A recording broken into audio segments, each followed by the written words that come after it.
कितनी शराइत है नमाज की? 6 शराइत। तहारत शर्त है नमाज के लिए, सित्रे औरत शर्त है, इस्तिकबाल किबला किबले की तरफ शर्त, वक्त शर्त है, नीयत शर्त है, तहरीमा शर्त है। ये अक्सर आवाम को पता ही नहीं, शॉर्ट्स पहन के आ जाते हैं। 2 दिन पहले भी इस जगह बैठा हुआ था एक शख्स, अच्छी खासी उम्र का बंदा था, और शॉर्ट का हाल ये था कि घुटने पर रुक रही थी वो, कि अगर वो रुकू में जाएगा, सजदे में जाएगा तो वो घुटना उसका खुल जाएगा। नमाज कैसे हो? घुटना शर्त है, छुपाना खुल गया, कैसे नमाज हो? फराइज कितने नमाज के? 7। तकबीर तहरीमा, क़याम, क़िरात, रुकू, सजदा, कायदा आखिरा और खुरूज बिस्मिल्लाही, यानी सलाम फेर कर नमाज से बाहर होना। ये 7 फराइज हैं। कितनों को आते हैं? देख ले, जितने सुन रहे हैं, जिनको आते हैं मैं उनको मुबारकबाद दूंगा, और जिनको नहीं आते वो ये समझें ज़हन में, इसको रासिक करके फर्ज इबादत है। कलमा पढ़ने के बाद सबसे अव्वल इबादत का दर्जा इस नमाज को हासिल है, जिसकी शराइत और फराइज का कौन को पता नहीं। वाजिबात कितने हैं? सदर शरिया ने 49 वाजिबात लिखे हैं, 49। सुन लीजिए, तकबीर तहरीमा में अल्लाह अकबर कहना वाजिब, अल्हम्द पढ़ना,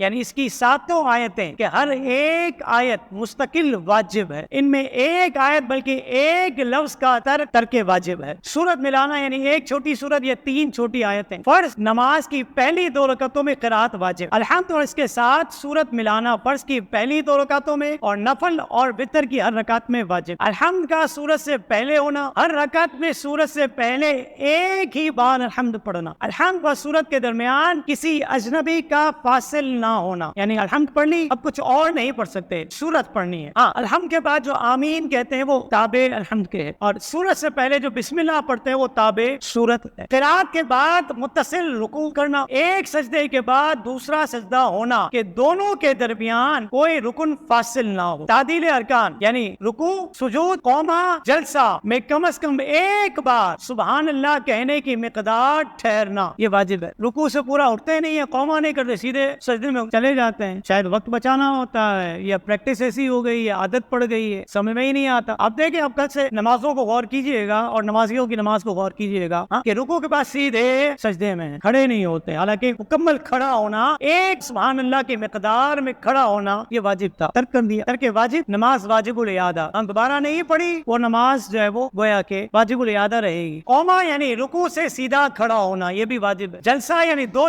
सजदों के दरमियान सीधा बैठना। कायदा उला अगरचे नफिल नमाज हो, फर्ज, वितर, सुन्नत रवातिब में कायदा उला में तशहुद पर कुछ ना बढ़ाना, दोनों कायदों में पूरा तशहुद पढ़ना। यूं ही जितने कायदे करने पड़े सब में मुकम्मल पूरा तशहुद पढ़ना वाजिब है। एक लफ्ज भी अगर छोड़ेगा तर्क वाजिब हो जाएगा। लफ्ज अस्सलाम, सलाम फिर दे 2 मरतबा, और लफ्ज अलैकुम ये वाजिब नहीं। वितर में दुआए कुनूत पढ़ना, दुआए कुनूत अक्सर लोगों को आती ही नहीं है। तकबीर कुनूत, ईदैन की 6 तकबीरें, ईदैन में दूसरी रकत की तकबीर रुकू, इस तकबीर के लिए लफ्ज अल्लाह अकबर होना। हर जहरी नमाज में इमाम को जहर से क़िराअत करना, गैर जहरी में आहिस्ता, यानी कि जो आहिस्ता नमाज है ज़ोहर और असर, उसमें आहिस्ता क़िराअत करना, उसमें अगर बुलंद आवाज से कर दी तो वाजिब तर्क हो जाएगा, सजदा साहब लाज़िम। और जो जारी नमाज है जैसे फजर है, मगरिब है, इशा, उसमें अगर सीधी पढ़ी तो सजदा साहब वाजिब होगा। हर वाजिब व फर्ज का उसकी जगह पर होना, रुकू का हर रकात में एक ही बार होना, और सजदे का 2 मरतबा होना, दूसरी रकत से पहले कायदा ना करना, 4 रकत वाली में तीसरी पर कायदा ना होना। आयत सजदा पढ़ी हो तो सजदा तिलावत करना, साहव हुआ हो तो सजदा साहब करना। 2 फर्ज या 2 वाजिब या वाजिब फर्ज के दरमियान 3 तस्बीह की कदर बप्पा ना होना। इमाम जब क़िराअत करे